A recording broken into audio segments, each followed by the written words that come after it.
Hello everyone and welcome back to the Brightworks and another match of Beyond All Reason, where today we're taking a look at Jade Empress. Jade Empress, oftentimes a free-for-all map, definitely one of those maps that you can spawn anywhere on the map and have a decent time playing. But today, apparently, we're going to be taking a look at two 8-player teams going to be duking it out on this very massive wide open map. So, today spawning is our blue team leader, spawning in the naval position in the little pond location, a commander that goes by the name of Duffy. Duffy, hailing with 34 open skill and going to be spawning as a Cortex commander here, building a couple of those underwater metal extractors, churning out metal to hopefully produce some of those good old-fashioned boats. Spawning in the mirrored position as the red team commander, spawning as an Armada commander, it's gonna be Rebel Node. Yeah, so the blue and the red commanders, both spawning in opposite positions right here, gonna both be playing on the waters, gonna both be going for these very low metal nodes. This is a weird kind of map. It's one of those maps that's balanced in a way where controlling wide swaths of the map is gonna be more important than very specific key points. Basically, yeah, every one of these metal extractors worth 1.0 metal. Only exception to that, these 4.0 metal extractors right here in the middle of the map, kind of in a line down the center of the map, the diagonal center of the map. Very good stuff. Now, the other interesting thing about this map is there's loads of geothermals as well and plenty of space to build, so I wouldn't be surprised if we see some late game economies, or at least usually that's what we see, but I did happen to notice this replay is actually pretty short here. Yeah, definitely one of the shorter replays I've seen, especially on this map. Curious to see what exactly we're going to be doing about that. Absolute Noodle unit, the powder blue commander here. A little bit late on the laboratory, going for a whole bunch of these metal extractors, trying to get up to that 8 metal per second start right here before eventually putting down the bot lab. Meanwhile, some of his accomplices here, the green and lighter green commanders, both also going to be playing on land here. We have Wise Old Monk going to be playing as a Cortex vehicle commander, and we have Pape Linho, the green commander here, going to be playing as a Cortex bot lab. We've got our front lines established. It's kind of a weird one. It's similar to Thermal Shock is the other map that kind of comes to mind, but as the powder blue commander has pointed out here, the lanes are basically along the outside here. Maybe I'll just draw them sort of semi-quickly. So I believe this commander fights in a pattern like this. The green commander should be fighting in a pattern something like that. And then we should see, let's see here. Yeah, purple commander should fight across here. And I guess that leaves you with a couple of flex positions, right? You have commanders in the back like Dot, for instance, who's going to be going for bots on the backside here. You have commanders like Wise Old Monk, who are in a position to really go for whatever spot they want to. And you also have positions like Sleeper Build, who's going to be getting into the water here as well. Right now, it looks like it's basically mirrored, though. Yeah, the orange, yellow, and red commander is going to be going up against the blue, lavender, and green. As far as the Navy is concerned, looks like we have an airplay here from Grumpiness, and we do have airplay here from Conster, the hot pink commanders, and hot pink and the cyan commander. Should be all good. Now, the other thing that's prominent on this map, and I'm glad to see them, is resbots, or rather resible structures, right? Resible things. So, indeed, the resbots going out to reclaim a bunch of this energy is going to be good. Now, I can't shake from my mind the fact that this replay was very short, so I'm keeping my eyes peeled here for some sort of a play. We've recently saw that cheeky play that Grumpiness went for on Supreme Isthmus. I'm curious if maybe we're going to be seeing something like that here in this situation as well. Using the air cons to capture some of these metal extractors along the coast here, making sure to constantly expand. It's one of those things that's really prominent in this map, really powerful. It's just going for rapid expansion. Sending out 1, 2, maybe 3 constructors all to go build a bunch of metal extractors. Because they're all over the place on the map, you have to get them up and running quicker than your opponent. Usually that's the biggest drawback to any of these commanders here. Dro's commander, a little bit AFK right now. Would love to see this guy, again, continuing to step forward and claim these mexes. Just bald expanding without any LLTs wouldn't be the worst thing either, just so that you have anything to put out on the field. Ah, there we go, our first engagement of the day. Looks like a bunch of pawns. We'll find a Beaver amphibious construction vehicle here. Those infantrymen chasing the Beaver as it tries to evade them through the wetlands, the wet lowlands here. Looks like eventually it will escape. Pawns retreated back right here from Human Being, the most suspicious name I've ever seen. Going to be pulled back in time to try and defend this 4.0 metal spot here. Surprised we're not stepping forward with the commander to try and capture this. Put some LLTs down here, maybe a torpedo launcher. Should be all well and good. As far as the navies go, we're getting there. We are getting up to a Navy presence here. We've got constructor boats going around all over the place. This map takes a while to get up and running, yeah. I will admit, this map is definitely a slower one to start because the actual rush distance is so long. Getting from one side of the map to the other takes forever. it does mean that we're in a bit of a weird spot where both teams aren't exactly sure if it's efficient to take a fight right now or if by the time that their units get across the field, they'll already be antiquated. Looks like the Brown Commander G2 man, who for some reason is the Brown Commander but has 32 open skills, essentially the, what is that, third highest rank on the red team. Sometimes there's a little bit of a glitch between all those. Apparently here going to be going for a little bit of a T2 play. So has the T2 lab down, has of course the T2 lab coming up. Using those res bots to eat up that commander corpse right there gives you a nice little boost of 1,000 or so metal and helps you get your production underway here.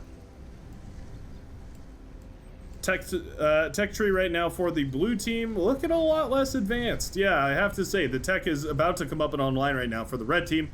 It's going to quadruple the economy size. Always worth remembering. Those are 4x metal extractors, those T2 ones.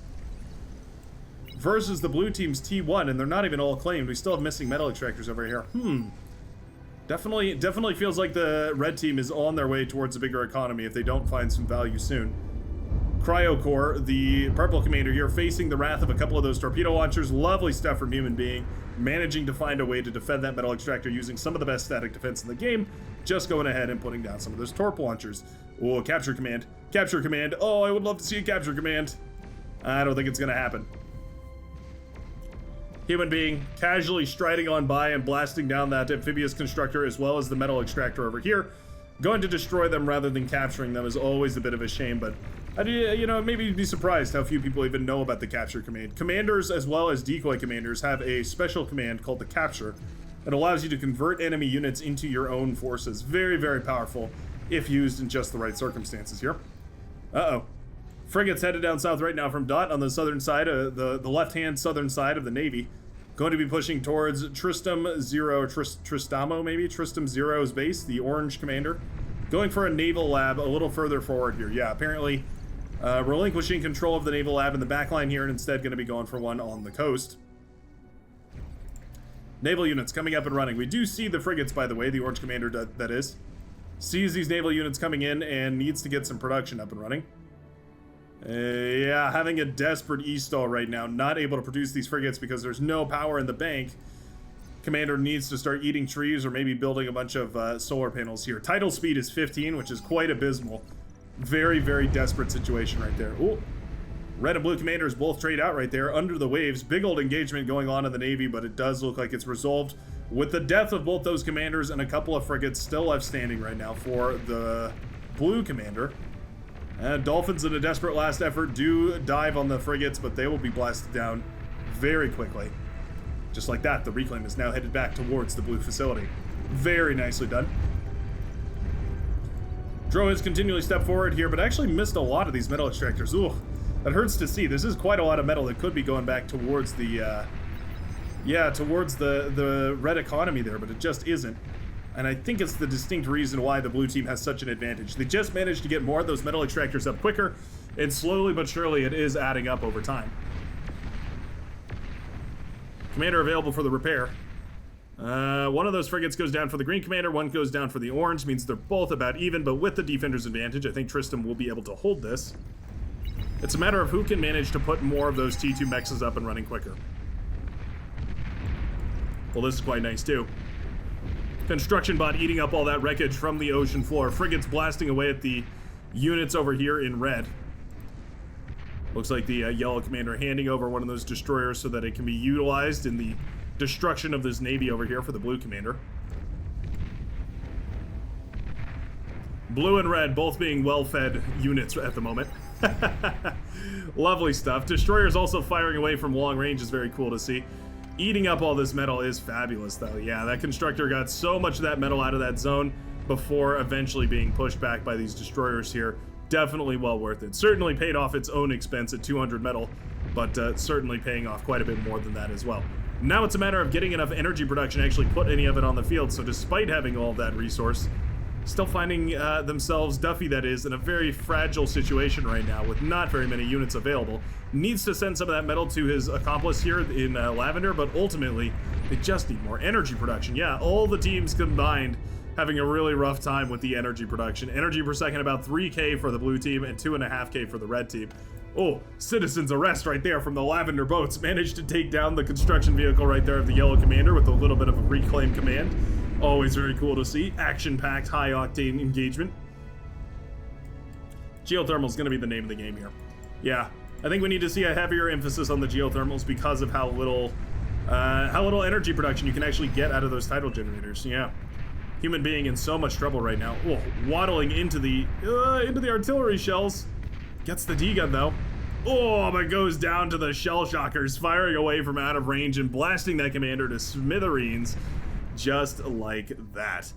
T2 now well underway right now as the Brown Commander gets a couple of those T2 metal extractors up and running right here, using the constructor in order to do so, and going to be sending the other Quan around to try and help upgrade some of these metal extractors. Always very good.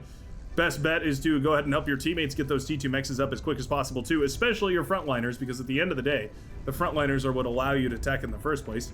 Oh, Centurion holding the line here. Centurion actually very lethal against commanders. Wow, extremely lethal against commanders. My goodness, the purple commander going down in a hail of laser fire right there as the Centurion managed to blast down the purple commander of Cryocore. Well, maybe the most efficient Centurions known to mankind right there, as they do manage to get the kill on that commander, are struggling desperately against the units in the water right here, those medium tanks, managing to clean them up. But for the time being, shutting down all that reclaim and denying a lot of that metal back to the purple economy. Very nicely done. Oh, and again, it's killing me right now that we don't have these metal extractors up and running. The Tan Commander would do well to send a bunch of construction bots. Indeed, we do have construction bots moving around. They're just, they're following one another. I think it'd be better to split them. Maybe have one do, you know, some of these ones on the front line and then have the others do some of the other ones on the other front. Either way, another big naval clash over here on the southern side. This is exactly what I was hoping for, by the way, when I started this cast. I was very excited to see some good old-fashioned naval gameplay, so I'm glad that I'm getting my fill. The red commander managing to take an overwhelming presence in the middle of the map, but having a rough time pushing any further than that. Yeah. That is a lot of gunboats, my goodness. 2,000 metal worth of gunboats right here for the blue commander. I'm not entirely sure why we've gone for this many gunboats. Maybe hoping to just dodge around the defenses right here of the red commander and instead get into their backline and pop all these metal extractors. But my goodness, with all these metal extractors to take care of, you need so many submarines in order to pop those. I don't see how you're going to be able to do it. Wise old monk, though, pushing forward right now. It's a good old pounder, pardon me, no pounders. Those are just brutes. Brutes and lashers pushing forward right now. The missile trucks and the medium tanks looking for any value they can find. And sure, a bunch of resbots going to be prime pickings right there. 110 metal per resbot. Not a bad pick right there. Not a bad kill at all. LLT's out here to guard this, and I would love to see a couple of pop-up turrets. Gauntlet coming up right there for Absolute Noodle Unit, and Pep Bellino, the green commander, and the lavender blue commander. Or a powder blue commander, pardon me. A nice micro right here from the orange commander, peeling those units back, making sure to pull the frigates that are injured back to have them repaired. Mass repair command right here from these resbots will keep those units patched up nicely, making sure to milk every possible cent of value out of those units that we can. Construction bots must have been killed here. Oh yeah, they were killed by a hero grunt, single hero grunt over here with 2 kills. And I think it's these 2 resbots right here that just went down. Oh my goodness. That one grunt has completely stalled the southern side's economy at this point. The green commander pulling in 47 metal per second versus the tan commander pulling in just 20. So already double the metal production because we have those T2 mexes coming up, as well as all of these metal extractors on the front line here.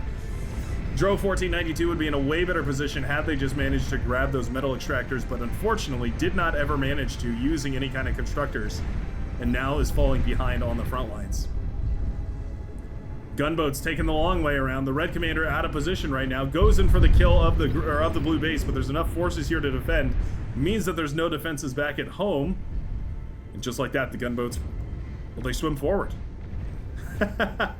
1 million laser beams firing away into the distance here. Shuriken trying to shut this down, but there's too many lasers. Wow. 2,000 metal worth of gunboats is apparently all it takes. Shuriken really not having any value here. Wow. Gunboats well into the backline now. And just like that, with a clever little wraparound play, the blue commander has completely shut down production from the red commander. All it took was 2,000 metal worth of gunboats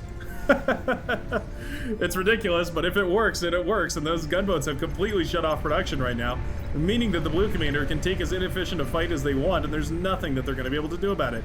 Big fighter pull right here from the cyan commander as well, shooting down all the defending fighter planes right now from the hot pink commander, and clearing out all of those shuriken, of course.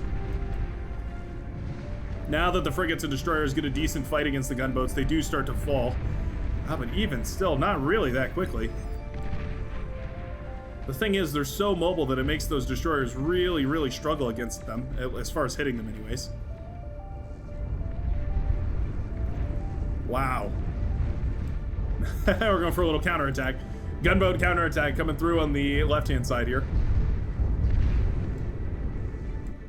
I mean, it's working, though. It's plain as day, but it's working just as well. Alright. Gunboats now in the backline of the blue commander. Just like that, we managed to slip past the defenses over here. I suppose Larbino says, hey, well, if you could sneak a bunch of gunboats into my base, I bet I could sneak a bunch into yours. And apparently that's 100% true. There we go. Gunboats now blasting apart a whole bunch of this economy. Granted, not nearly as many, so the damage is much less severe. Only a couple of tidal generators going down and a little bit of damage on constructors. Nothing too severe. Nothing that the blue commander can't recover from. And especially after pushing into the midsection here. Now, we didn't pop all these metal extractors is a bit of a shame. Not the end of the world, but obviously taking down these mechs does equalize things ever so slightly. Still can't get over the blue team's overwhelming T2 advantage, though. As you can see, these T2 mechs coming online really lend a lot of metal production here. Remember, 4x the metal production that you have for controlling those T2 metal extractors, so well worth upgrading them, especially on maps like this, where each individual metal extractor isn't worth all too much. Upgrading all of them is much more important. The army just outscaled the orange commander right here, as these frigates are now suddenly overwhelmed. Yep, when you're going up in equal numbers, frigates versus destroyers, it's a pretty bad sign. And just like that, Tristan Zero is forced to get out of there. Going to have to, reclaim some of this. It looks like that construction turret has a reclaim command. The construction boat has a build command, and they're just conflicting with each other. Nobody knows what to do. Everybody's scrambling. Destroyer is produced and blasted down in the same instant.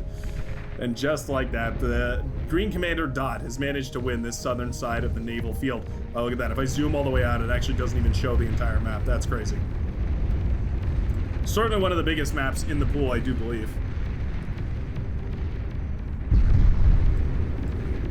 The overwhelming grunt spam now headed into the backline. Again, the hero grunts that were never really truly contested. The Tan Commander leaving so many holes open in the defense, never claiming those mechs and never ever getting that economy up to true spec.